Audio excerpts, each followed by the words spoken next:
All right. Thank you all for joining us as we're about to participate in our IIC Ministries Youth Meeting. That's EUF, which stands for Edify, Unify, and Fortify. The purpose is to edify and fortify you as we all come together in unity on a conference call each week, every Thursday from 7 to 8 p.m. So tonight, we have a very special guest. She dedicates her life to empowering people with information, and that coincides with our IIC Ministries mission statement, which is to provide information that makes an impact and leads to change. She does this through many sources, such as a life-changing book, The Biology of Beating Stress, which also comes with a workbook. I've read and incorporated this information into my life. She also operates her own company called New Day Holistic Health Consulting. She is more than qualified to share the vital information with us because she is a certified health counselor, nutritionist, personal trainer, behavioral change specialist, herbalist, holistic health practitioner, and clinical hypnotist. She also did a guest appearance on WABC's Here and Now, hosted by Sandra Bookman. And she is here right now with us tonight. Ladies and gentlemen, I am so excited to present to you Jeanne Ricks.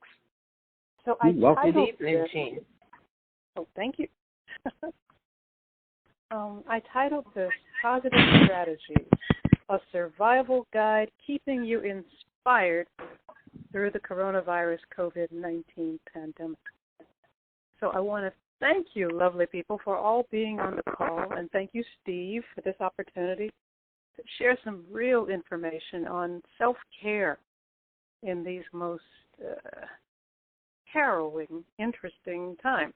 You know, we've reached a point where it's speculated that most people in the world have had their lives affected in some way by the SARS-CoV-2 COVID-19 virus.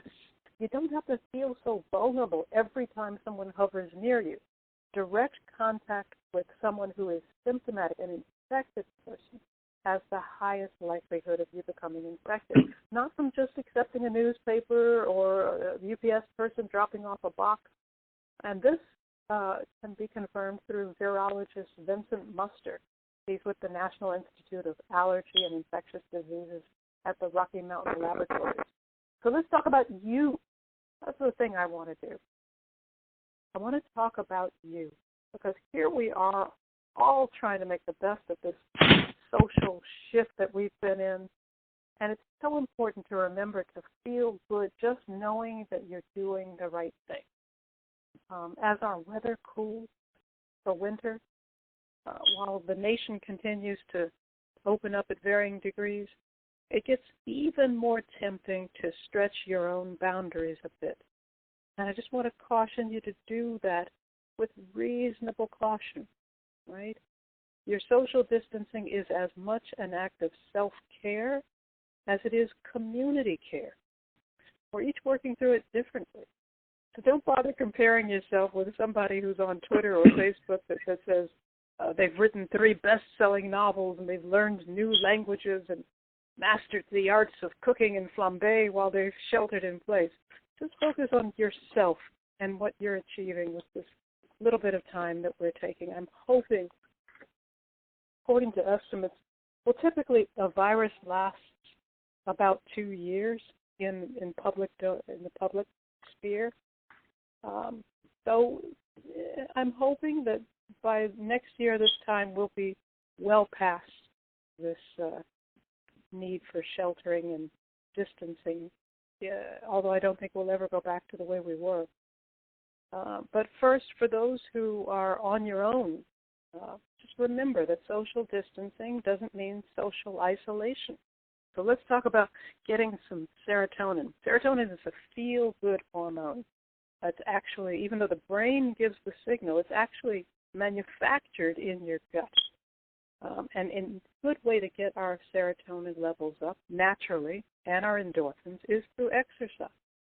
Now, on the shorter winter days, the lack of sun exposure, it can actually cause a very real chemical imbalance in your brain. If you were to see me now, you would see that I have on yellow glasses. And that's because the blue light coming from our devices, we've gotten accustomed to having these phones and our computers, our tablets, but they emit a very, very high rate of blue light. You're accustomed to it, so you don't consider it blue, but it is. Okay, when your brain sees that blue light, it tells your body and your brain that it's high noon. And this means it doesn't allow your brain to release what's called melatonin. And you need that melatonin in order to sleep deeply and peacefully.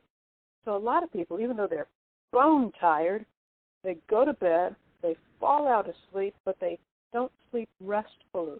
Or they wake up after 4 or 5 hours and they can't get back to sleep. And that's all because they haven't had an adequate dose of melatonin. So I would encourage you to get some, they used to be called blue blockers. I remember when they were first released, they were called blue blockers. But you can go on Amazon or somewhere, and they're just look for yellow tinted glasses. They're excellent for night driving. But the main thing they do is they block out the blue light. So if you're going to be on your computer at night or watching television or on your tablet or phone, you need to block out that blue light. Now, most phones and tablets have a feature on them that will allow you to block that blue light out, and I encourage you, download an app or find that feature that's already built in for blocking blue light, and you can set the timer on it for, if you wanted to start it. I typically have it start at 6 p.m. and have it turn off at 6 a.m. That's just a good rule of thumb. But it's going to help you sleep better. Another great resource for getting better sleep is called tart cherry juice extract.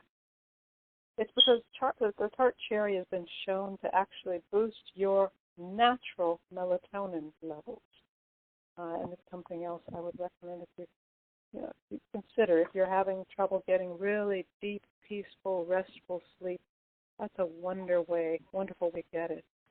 But also try to get that imbalance back in a balanced state. Try to get yourself outside for at least a few minutes every day.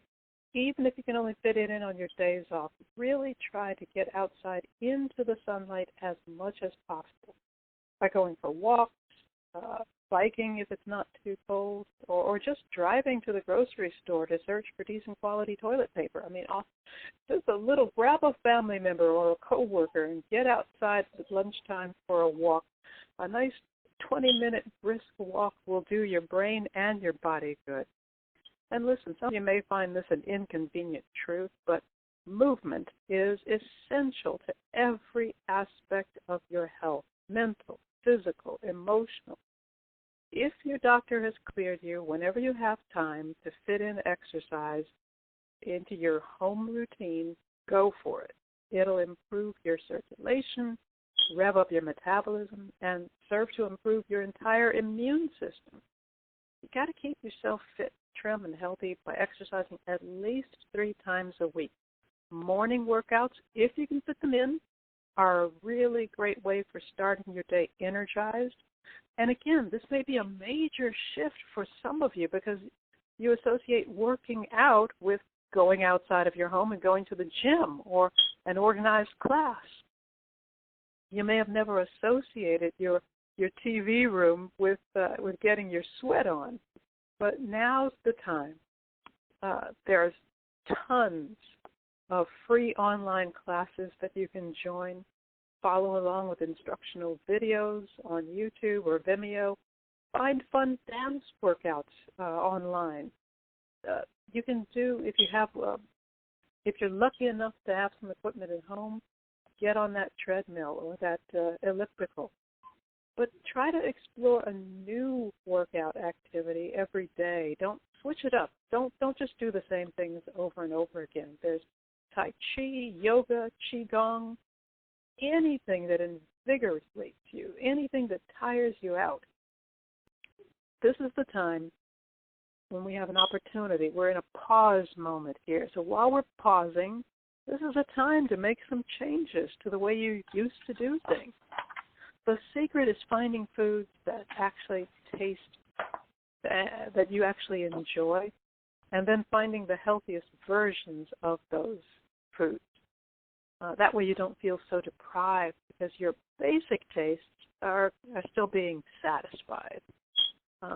More than ever before, online you have accesses to pages of recipes, cooking tips, meal plans that include shopping lists. Take advantage.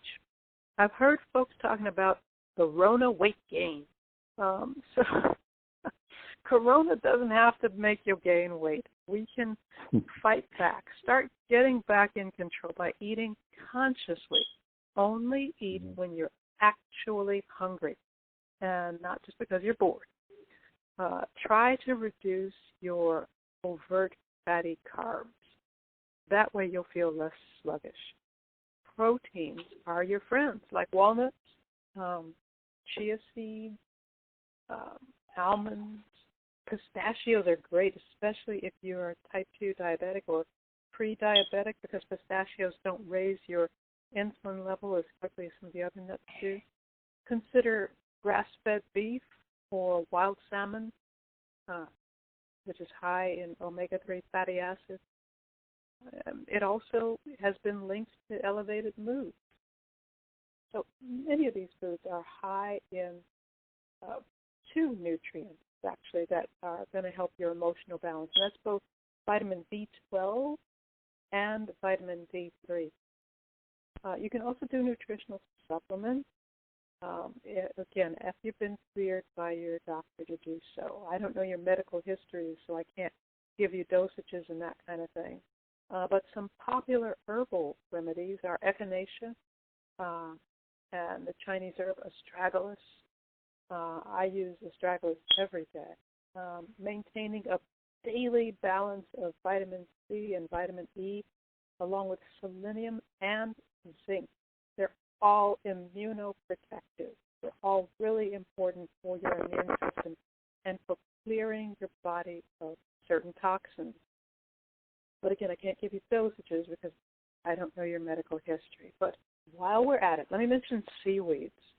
I've got some in the fridge now. They are chock full of valuable nutrients, and they're bioavailable, meaning that when you consume it, when you eat it, it's put to work in your body with very, very little extra processing, extra effort. There are many different species and varieties. Our arame, hijiki, kombu, wakame, those are some of the cleansers that help eliminate toxins from your body. And guess what? Now you can find them in your grocery store. That's right. I get mine at Whole Foods. I don't know if all of you guys are in New York, but there's usually a Whole Foods somewhere in most parts of the country. You'll benefit really easily if you just tear off a little piece of some of that seaweed and just toss it in the pot when you're cooking rice or cooking pasta. It doesn't have to be a lot. You won't really taste it, but what it's going to do is make that rice or that pasta a little more nutritious because it's going to absorb the nutrients from that seaweed as you're cooking it. So it's really that it's a simple way to boost the nutrition level in any ordinary dish that you may have without significantly changing the flavor. But you can even get your kids in on the changes because they won't taste it. So it's a good way to get those subtle, it's what I call, they're called micronutrients that you get when you're having seaweed because it has just such a high value. Try to avoid foods and beverages that are high in calories, sugar, and salt, and of course, fat. It's a perfect time now to get in the habit of some healthy eating. As much as possible, try to have your veggies raw. Things like celery, carrot, broccoli, cucumbers, zucchini. Just have like a low-fat hummus dip, maybe, if you enjoy hummus. I enjoy hummus. It's made from chickpeas, and the reason it's a good dip to use is because it actually has protein because it's made from chickpeas, which are like beans. Chickpeas are sort of like beans. And so that protein is going to slow them down as they're going through your body. It doesn't go through as fast, so it doesn't raise your insulin level as fast, and it helps keep you full longer. That way you don't have hunger cravings as quickly as if you just eat carbs by themselves. And the second key is, of course, moderation. So the first one is eat only when you're actually hungry. And second is simply eat in moderation. Treat your body to a balanced meal of lean protein, healthy fats, smart carbs, and fiber. That's something you can start today. But also, during this time, you've got to pay attention to your stress levels and your mental health. If you're feeling stressed, instead of reaching for chips or candy, please just take a few deep breaths or do some light stretching.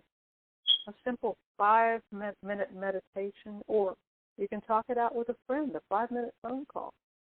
If one thing doesn't work, then simply try something else. You deserve a few minutes each day to just relax and gain your perspective. Stress affects every aspect of yourself. Try it right now. Just take a deep breath with me. I'm going to count. Breathe in, 2, 3, 4. And now breathe out. 2, 3, 4, 5, 6, 7. Now breathe in, 2, 3, 4. And hold it. 2, 3, 4. And now release. 2, 3, 4, 5, 6, 7. Now, in just doing that simple deep breathing, do you realize it lowers your stress cortisol level? It's going to actually help lower your blood pressure. It'll actually take out any kind of cravings you were having from stress. Because when you're doing this shallow breathing and you run, your body and mind become so stressed that they don't recognize that you're not being attacked by an animal. They actually think you're being attacked or you're about to have a major breakdown. And at that point, it starts dumping triglycerides into your bloodstream. At that point, it constricts your blood vessels because it thinks you're going to need extra energy for running. You just got off of a phone call where you're pissed off because of customer service or something like that. Well, your brain thinks you've just been attacked by an animal because that's the way you're responding to it. I would encourage you to just try to get away from sugar as much as possible. Sugar and meat, I know you don't want to hear this, but both sugar and meat are acidic to your body. When your body is acidic, guess what? Your immune system suffers. Because your body then has to try to balance itself back out, both sugar and meat consumption are something that you want to limit. Remember, our bodies were not designed for the amount of sugar that we feed it. And when you have escalated cortisol, that's that adrenal gland releases the cortisol when you're under stress, that's going to cause you cravings for sugar and fat. Try to consider having a green drink every day. First of all, you need the nutrients. It's going to flood your body with lots of great nutrients. But also, it's going to make you feel less hungry because when your body gets to absorb all those wonderful nutrients, now it doesn't have to work as hard to get the energy that it needs because it's got all those nutrients. And you're going to feel better. It's going to boost your immune system. And you're literally going to feel better. You know, I consider this COVID-19 situation a chance. It's like a pause button, right? It's a time to reevaluate the way we've been thinking of our culture, the way we've been thinking about race, the way we've been thinking about finance, about money, the way we've been thinking about our job. So let's consider this a pause and consider your goals. What's your next destination? Jeanne. Yeah. Now, do you recommend fasting? And if you do recommend fasting, what's the healthiest way to go about it, if you recommend it? I do it every week. I do it on Wednesday. But I don't recommend it if you have a health condition, so you need to check in with your doctor before you do a fasting regimen. But it is one of the healthiest things you can do. You know, folks, we just eat too doggone much, first and foremost. We eat too much. Our bodies were not made to consume the amount of food that we are gifted with being able to eat at this period in time. We were not, again, we've been around for thousands of years as a species, and we did not have this quantity of food until within the last 200 years, so our bodies have not quite caught up with this bounty that we are blessed with, and so we eat too doggone much. Once a week fasting for a 24-hour period is a wonderful thing. For people who are on medications and who have restrictions, you can also consider what's called time-restricted feeding, TRF. That's wherein you would, for instance, restrict yourself from eating any time after, say, 7 p.m. and then not eating again till 7 the next morning. That's a less effective means of helping your body. But, folks, if you were able to fast 1 to 2 days a week, oh, my goodness, your body turns on certain healing mechanisms because it's looking out for itself. It's like, oh, my God, let me maximize my potential here. I've got some issues over here that I didn't have time to take care of because you kept eating all the time, and now that you've stopped eating, I don't have to work on that process. I don't have to work on your digestion. I can actually heal some things. So it gives your body a chance to put into place some healing mechanisms, and it forces it to actually maximize its functioning. So it forces it into some repair mechanisms. For instance, if you have insulin sensitivity issues, if you have type 2 diabetes, if you're pre-diabetic, it's a wonderful way to turn that insulin sensitivity back down. It's a wonderful, wonderful way to actually help your body to restore insulin sensitivity. And there's plenty of documentation on that online and elsewhere. So, yes, Steve, in answer to your question, it is something that I do weekly, and I find it's beneficial. Oh, my question is, I've read some time back, I don't know if you covered it, I may have missed it, 10 to 2 is a good time for the body to rest, get sleep, because it's something about mending between 10 p.m. and 2 a.m. in the morning. Is that something? Absolutely. There's certain body function, there's certain organs that do repair mechanisms in those particular times. But here's the thing. I'd love to dispel this myth. Listen to me, people. Your body is detoxing all the time, 24/7. If it weren't, you'd be dead. So in terms of buying those preparations that detox you, that's absolute marketing. Stop it. Just support the healing that your body does naturally. The body does specific healing repairs during the evening, and it is best to get to bed by 10 because your body's doing specific healing mechanisms throughout that period. And I want to say, too, that believe it or not, there's actually research that's been done on what the best sleep position is, and it's best if you sleep on your side. For years, it had mystified scientists as to how the brain cleans itself. But it does it through a chemical that it releases through your spine, and it actually is better served if you are laying on your side to have that happen. Does that answer your question? Yes, you did, Jeanne. Thank you. Okay. That is good information. And I sleep on my side, too. Good. I don't know. That's good information. Hello, Jeanne. So Hello. I'm Jacqueline. And Hi, Jacqueline. I agree with a lot of the things you talk about, because for me, I am really big on health as well, and I do incorporate some of the things you mentioned just now. And I believe like that for our health, it is I believe that our health is truly our wealth. And every single person that God created should care dearly about having and especially for us to fulfill the plans that God has for us. And we thank you very much, Miss Jeanne, for such valuable and precious information.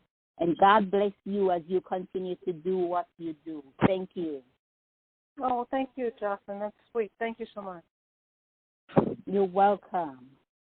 Amen. Thank you again. Amen. Amen. This was awesome. Amen. And Jeanne, we'd like to get you back at good. another time because there's so many. I could just listen to you just talk. I mean, that's why there was no interruption. Usually we interact, but nobody wanted to say anything because you were just hitting on so many good points, and it's so helpful. So thank you.